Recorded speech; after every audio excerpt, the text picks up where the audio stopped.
ఓం నారాయణ ఆదినారాయణ. అవధూత శ్రీ నారాయణదాసు స్వామివారి దివ్య చరిత్ర. రచనా సేకరణ శ్రీ మద్దూరు శ్రీనివాసులు గారు.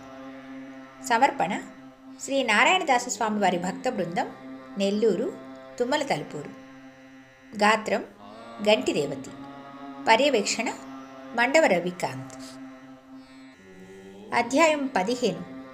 శ్రీ నారాయణదాసు స్వామివారి మహత్యాలు, భక్తుల మనోగతాలు. ఈ శీర్షిక కింద మనం భక్తుల మనోగతాల గురించి తెలుసుకుంటున్నాం. ఈరోజు శక్తి స్వరూపులు శ్రీ శ్రీ శ్రీ నారాయణదాసు స్వామివారు అంటూ శ్రీ కొర్రకుటి రామరాఘవయ్య గారు, తుమ్మల తలుపూరు, తమ మనోభావాలను మనతో ఇలా పంచుకుంటున్నారు. శ్రీ నారాయణదాసు స్వామివారు మహత్తరమైన శక్తి స్వరూపులు.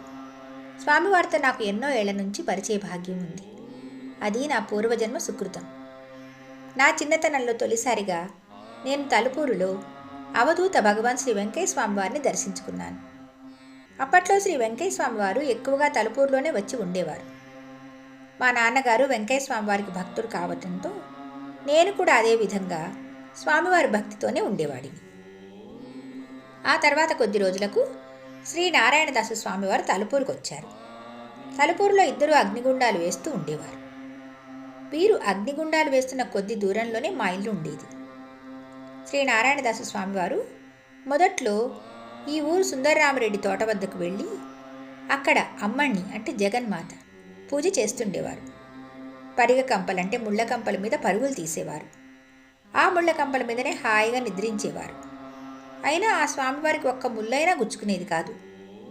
ఈ విచిత్రాలన్నీ చూసి ఎంతో ఆశ్చర్యపోయేవాళ్ళం. మానవ మాత్రులకు అవన్నీ సాధ్యమయ్యే పనులు కాదు. స్వామివారు మహిమాన్విత శక్తి స్వరూపులని మాకు అప్పట్లోనే బాగా అర్థమైంది. స్వామివారి పట్ల ప్రజలు కూడా ఎంతో భక్తితో ఉండేవారు.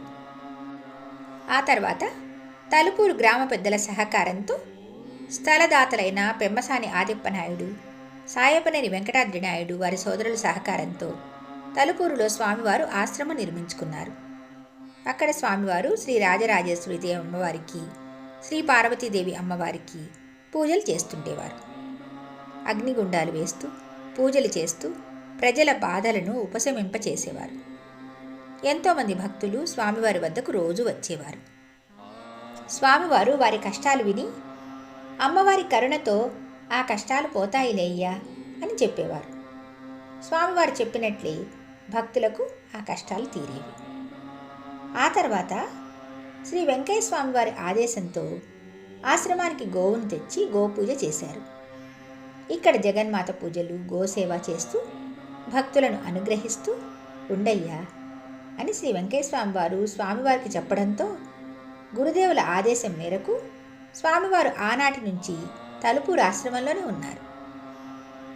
మొదట్లో ఇక్కడ ఒక చిన్న పూరిపాకలోనే శ్రీ నారాయణదాసు స్వామివారు నివసించేవారు. ఈ ప్రాంతమంతా పాములు, పెద్ద పెద్ద కప్పలు ఉండేవి. ఆశ్రమానికి వచ్చిన భక్తులు కూడా అనేక మంది ఇక్కడ ఉండేవారు. దీంతో ఆ చిన్న పాక చాలేది కాదు. అందువల్ల స్వామివారికి ప్రత్యేకంగా గురుస్థానం ఒకటి ఉండాలని భావించి స్వామివారికి చెప్పగా తనకు ఒక గది ఏర్పాటుకు స్వామివారు సమ్మతించారు. దీంతో నేను భక్తులందరి సహాయ సహకారాలతో స్వామివారికి గురుస్థానం అంటే ఒక గది, దానితో పాటు ఆశ్రమ ప్రాంగణంలో నాగపడిగల మండపం వగైరాలు నిర్మించడం జరిగింది. తలుపూరు గ్రామ మాజీ సర్పంచ్ శ్రీ సోమినేని చంద్రశేఖర నాయుడు గారు, శ్రీ రవికుమార్ నాయుడు గారుల సహకారంతో ఆశ్రమంలో మంచినీటి వసతి కూడా కల్పించడం జరిగింది. వారు మంచి దాతలు. ఇది వారు చేసుకున్న పుణ్యం. శ్రీ నారాయణదాసు స్వామివారికి నేను చిన్నతనం నుంచి భక్తుడిని. సుమారు 40 ఏళ్లుగా నేను స్వామివారికి సేవ చేస్తున్నాను. అది నా అదృష్టం. నాకు వివాహం అయ్యాక మీకు ఒక కుమారుడు, ఒక కుమార్తె కలుగుతారయ్యా అని స్వామివారు ఆశీర్వదించారు. మీ దైవభక్తే మిమ్మల్ని ఎల్లవేళలా కాపాడుతుందని అన్నారు స్వామి. ఆ తర్వాత స్వామివారు చెప్పినట్లుగానే మాకు సంతానం కలిగింది. నేను వైద్య వృత్తిలో ఉన్నా ఏమాత్రం తీరిక దొరికిన ఆశ్రమానికి వెళ్తుండేవాడిని. ప్రత్యేకించి స్వామివారితో కలిసి నేను అనేక ప్రాంతాలు తిరగడం నా భాగ్యం. స్వామివారి పట్ల భక్తితో నేను నా భార్య శ్రీమతి ఈశ్వరమ్మతో పాటు మా కుటుంబం తరపున మేమంతా ఆశ్రమానికి సేవ చేసేందుకు నిర్ణయించుకొని శ్రీనారాయణదాసు స్వామివారి ఆశ్రమం పక్కనే మాకున్న నిమ్మ తోటను ఆశ్రమ నిర్వహణ కొరకు ఆశ్రమంలో కొలువై ఉన్న జగన్మాత అమ్మవార్లకు నిత్య నైవేద్యాలు దైవ పూజల కొరకు ఆశ్రమానికి రాసిచ్చాం. ఆ సేవా భాగ్యాన్ని కల్పించినందుకు మేము శ్రీ స్వామివారికి సదా కృతజ్ఞతలు తెలుపుకుంటున్నాం. ఒకసారి షిరిడీ నుంచి కొంతమంది భక్తులు వచ్చి స్వామివారిని అక్కడ పలు దేవాలయాలకు శంకుస్థాపనలు చేయాల్సిందిగా కోరారు. స్వామివారితో కలిసి నేను కూడా షిరిడీకి వెళ్ళాను.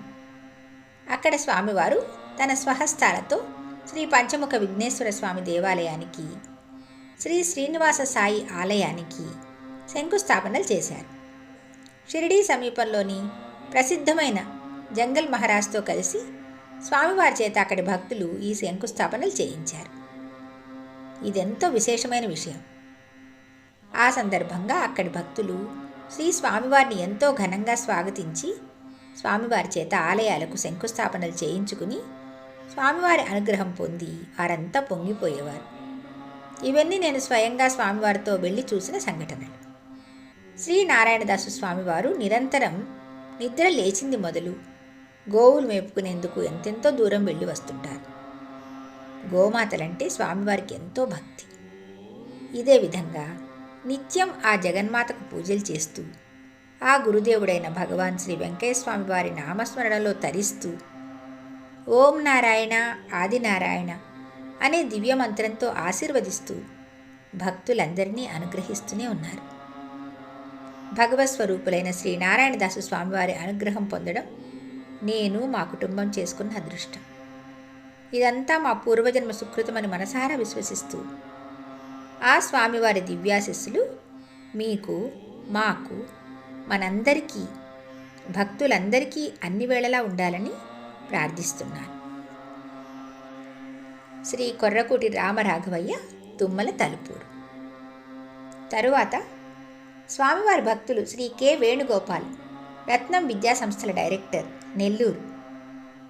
స్వామివారి ప్రతి మాట దివ్యమైన దీవెని అనే శీర్షికతో స్వామితో తమ అనుభవాలను ఇలా మనతో పంచుకుంటున్నారు.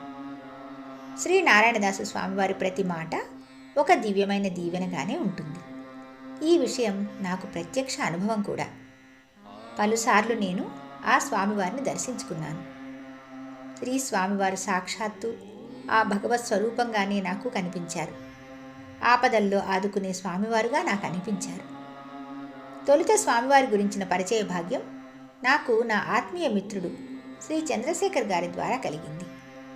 మేమిద్దరం కలిసి ఒకసారి తలుపూరుకు వెళ్ళి స్వామివారిని దర్శించుకున్నప్పుడు స్వామివారు నా జీవితం గురించి పలు విషయాలు తెలియజేశారు.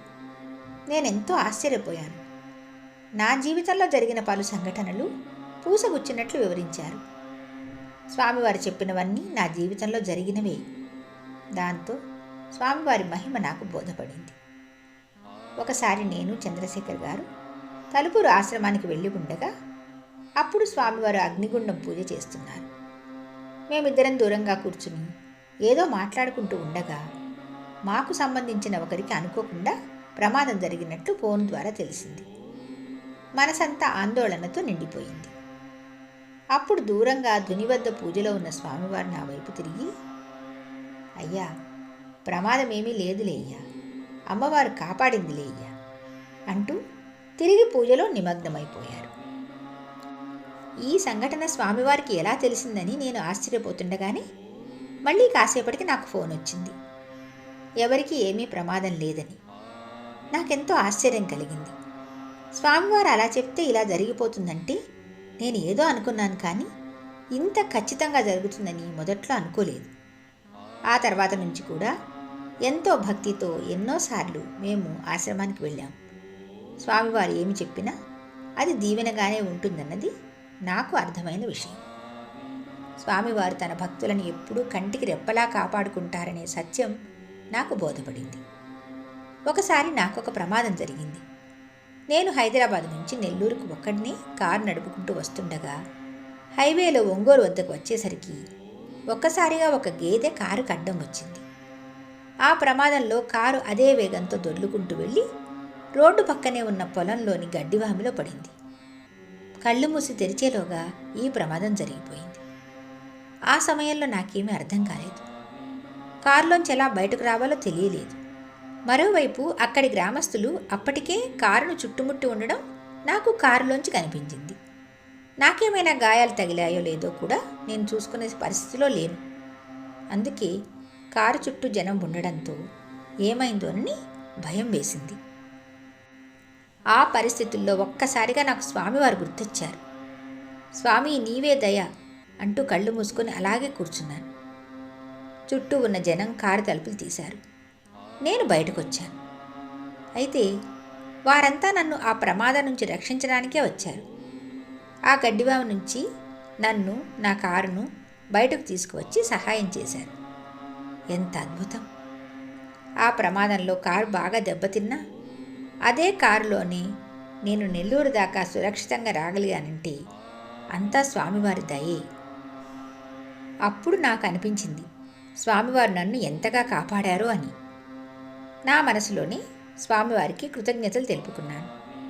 ఇలా అనేక సంఘటనల్లో స్వామివారు నన్ను, నా కుటుంబాన్ని ఏ ఇబ్బందులు లేకుండా కాపాడుతూ అనుగ్రహిస్తూనే ఉన్నారు. స్వామివారు నిరంతరం ఇలా ఎంతోమంది భక్తులకు తన అనుగ్రహాన్ని కలిగిస్తూనే ఉన్నారు. ఎలాంటి ఆశలు, ఎలాంటి ధనాపేక్ష లేకుండా భక్తుల క్షేమం కోసం నిరంతరం ఆ జగన్మాతకు పూజలు చేస్తుండడం మేము స్వయంగా చూసినవి. ఆ స్వామివారికి ఈ సందర్భంగా నా నమస్సులు. ఇకపోతే మా నాన్నగారు శ్రీ కేవి రత్నం గారు, మా అమ్మగారు ఇద్దరూ చిన్నతనం నుంచి దైవభక్తులే. అది మా సుకృతం. వీరికి పుత్రునిగా జన్మించడం నాకో వరం. వారి ఆశీస్సులే ఎప్పటికీ నాకు దైవ ప్రసాదాలు.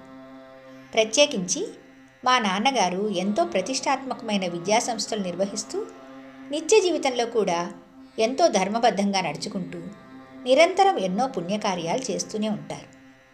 భగవాన్ శ్రీ వెంకయ్య స్వామివారి చరిత్ర గ్రంథానికి కూడా నాన్నగారు తన వంతు సేవలు అందించడం, శ్రీ వెంకయ్య స్వామివారి భక్తులు శ్రీ మాకాని వెంకట్రావు గారు రచించిన దివ్య గ్రంథమైన భగవాన్ శ్రీ వెంకయ్య స్వామివారి సచ్చరిత్ర ఆంగ్లానువాద గ్రంథంలో మా అమ్మానాన్నల ఫోటో కూడా ఉండటం మా భాగ్యం.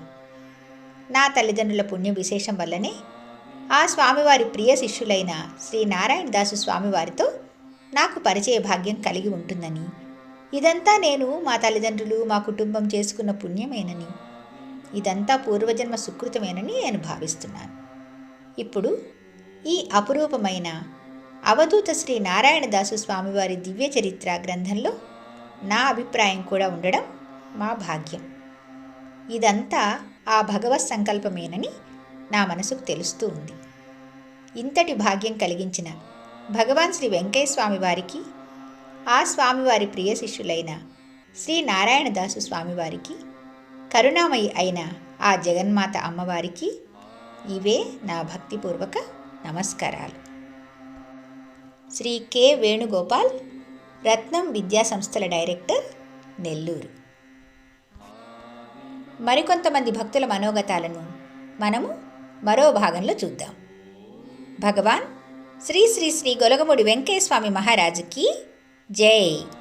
ఓం నారాయణ ఆదినారాయణ.